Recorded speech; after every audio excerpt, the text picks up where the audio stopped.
कुणाला पोरगी देईन पण शेतकऱ्याला द्यायची नाही. मग देती कुणाला? बेकाऱ्याला देती का? ती म्हणली माझी पोरगी शेतीत काम करणार नाही. नाही करायची ना. तुझी पोरगी काम करीन कुठं मग?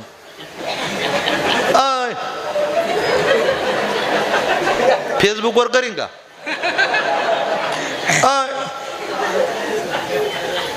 तुझी पोरगी रात्री 2-2, 2:30 वाजेपर्यंत ऑनलाईन राहती, तेव्हा तिला त्रास नाही होत का? तिला म्हणा खुरपं घेऊन ऊस खोरा पेड्यावानी करू नको.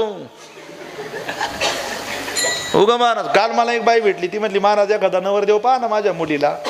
तिला म्हटलं महाराज जमन का? ती म्हणली तुमच्यासारखा एक. म्हटलं नको नको नको नको. महाराज दोघांना पुरीच देत नाही, शेतकरी महाराज. महाराज तो नकोच म्हणते. मग तिला म्हणलं तुला नवरदेव कसा पाहिजे? ती म्हणे कुठं तरी चिटकेल पहा ना. म्हणलं वायरीला चिटकाव ना.